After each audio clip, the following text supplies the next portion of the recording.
Olá! A língua portuguesa, ela é recheada de grandes poetas. Mário de Sá Carneiro, o grande Luís Vaz de Camões, para citarmos os poetas portugueses, mas dentre tantos, um que sempre me encantou foi Fernando Pessoa. Fernando Pessoa, o grande criador dos heterônimos, Álvaro de Campos, Ricardo Reis, Alberto Caeiro. Fernando Pessoa, que vai escrever uma das grandes pérolas da nossa literatura de língua portuguesa, Mar Português. Assim ele diz: ó mar salgado, quanto do teu sal são lágrimas de Portugal. Por ti cruzarmos, quantas mães choraram, quantos filhos em vão rezaram, quantas noivas ficaram por casar para que fosse nosso, ó mar. Valeu a pena? Tudo vale a pena se a alma não é pequena. Quem quer passar além do bojador tem que passar além da dor. Deus ao mar o perigo e o abismo deu, mas nele é que espelhou o céu. Sublime poema. Esse poema, ele nos possibilita refletirmos sobre um momento crucial da história do Brasil. O Brasil nasce para a história ocidental no século XVI. E quando nós pensamos século XVI, nos vem à cabeça o quientismo. Aquelas primeiras manifestações literárias. Não manifestações literárias brasileiras. Primeiro, que não havia esse termo Brasil. Não havia brasileiros. Havia, sim, habitantes que tinham uma cultura ágrafa, ou seja, uma cultura sem escrita. Mas vai ser no dia 9 de março de 1500, que Pedro Álvares Cabral, um cavaleiro da Ordem de Cristo, ele vai comandando 13 embarcações, mais de 1.500 homens, a maior expedição enviada por Portugal. Um ano depois do grande Vasco da Gama, que chega com os seus 158 homens, acreditem, somente 55 homens retornaram. Mas mesmo assim, esta viagem, aquela riquíssima região das Índias, ela vai ser extremamente lucrativa. O povo português, orgulhoso dessa conquista, um ano depois vai mandar a sua maior expedição. Em 22 de abril de 1500, Pedro Álvares Cabral vai chegar aqui.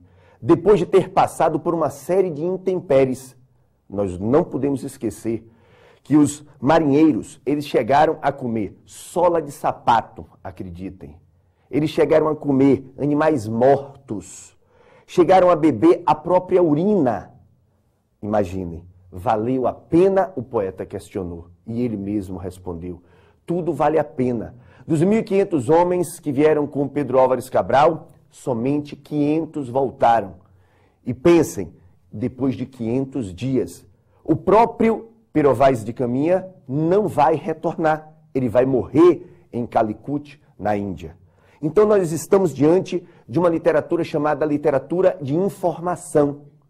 Uma literatura que não foi feita por brasileiros, não é uma literatura brasileira, como eu disse, mas é uma literatura sobre o Brasil, que tem como características marcantes o traço de uma estrutura descritiva. Uma literatura que tem um grande valor histórico, grande valor documental e um valor literário bastante reduzido. Uma literatura que utiliza muito de comparações. Essa literatura que prima, muitas vezes, pelo elogio. Estamos diante de um novo mundo, uma visão paradisíaca, uma visão de encantamento e, claro, uma preocupação imediatista de se propagandear. A Carta de Caminha vai ser o documento que vai ser a certidão de nascimento desse país que, outrora, ilha de Veracruz, terra de Santa Cruz, mas os portugueses tinham uma dupla intenção. Claro, uma intenção pecuniária, uma intenção financeira, mercantilista. Vivíamos o auge do Renascimento, aquele momento em que o Deus Todo-Poderoso fica um pouco de lado e o homem passa a ser, à medida de todas as coisas, o centro do universo. O antropocentrismo, avanços tecnológicos, a bússola, o astrolábio, nós vamos ter a caravela, a vela triangular. Então Portugal sai à frente. Aquela pequenina nação portuguesa, ela chega em partes longínquas do mundo, fazendo com que o poeta dissesse: navegando por mares nunca dantes navegados, porque navegar é preciso, viver não é preciso. Então nós vamos ter ao lado dessa literatura de informação, que tem Pero Vaz de Caminha com a sua carta, Pero de Magalhães Gândavo, Pero Lopes de Souza, Ambrósio Fernandes, Gabriel Soares de Souza, são cronistas, viajantes, aventureiros, historiadores, religiosos. Nós vamos ter uma literatura jesuítica, catequética. Lá, uma literatura de informação. Aqui, uma literatura de formação de novos cristãos, visto que a Igreja Católica vinha numa crise gradativa. Estávamos diante de um momento em que a Igreja Católica precisava reagir à reforma protestante com uma contra-reforma católica. Essa Igreja Católica, através da Companhia de Jesus, através dos padres jesuítas, que tiveram um papel bastante importante aqui, não podemos negar, a fundação do Colégio de São Paulo, que no seu entorno, no futuro, degringolará na grande metrópole que hoje é São Paulo. Nós vamos ter o início da educação aqui, feito por esses padres jesuítas que acreditavam que tinham a missão, que vinham para cá trazendo a palavra divina nesse seu discurso salvacionista.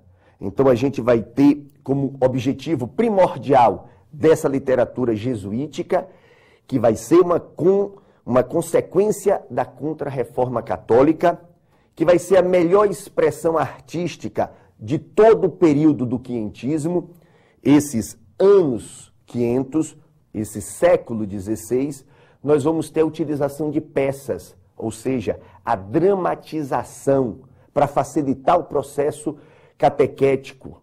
Nós vamos ter a utilização dos mitos indígenas, por exemplo, com o padre José de Anchieta. Vamos ter também a utilização do folclore local para facilitar essa comunicação com esses índios que estavam ali vendo um desconhecido. É importante você sempre lembrar que todo olhar que nós temos aqui é o olhar do estrangeiro em relação a essa terra recém-descoberta. Primeiro porque os europeus tiveram uma postura chamada de adâmica, ou seja, nomear. Eles nomearam o Brasil, o Monte Pascoal, primeiro, como eu disse, terra de Santa Cruz, terra, ilha de Vera Cruz, e depois, com a descoberta da riqueza do pau-brasil, nós vamos passar a ser Brasil, terra do pau-brasil. Esse pau-brasil que vai desaparecer pouco depois do século XVI. É importante você só imaginar que nós tivemos mais de 50 milhões de pés de pau-brasil tirados, destruídos, levados para a Europa. Então, essa produção literária do século XVI, do nosso quientismo, ela vai estar, de um lado, a literatura de informação dos cronistas, dos viajantes, como nós dissemos.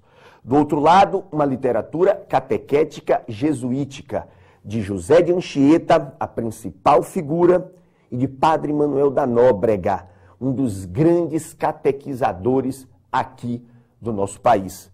Padre Manuel da Nóbrega e Padre José de Anchieta, que tinham uma visão, obviamente, ideológica e moral, católica, europeia, cristã. Então, o olhar desses religiosos era um olhar centrado na sua visão extremamente europeia. Então, o que nós não podemos esquecer é que essa literatura de formação, essa literatura jesuítica já antecipa traços do barroco, pela dicotomia do bem com o mal, do anjo, o demônio, Deus, o diabo, a terra, o céu, a salvação, a condenação. Obrigado pela atenção e até a próxima.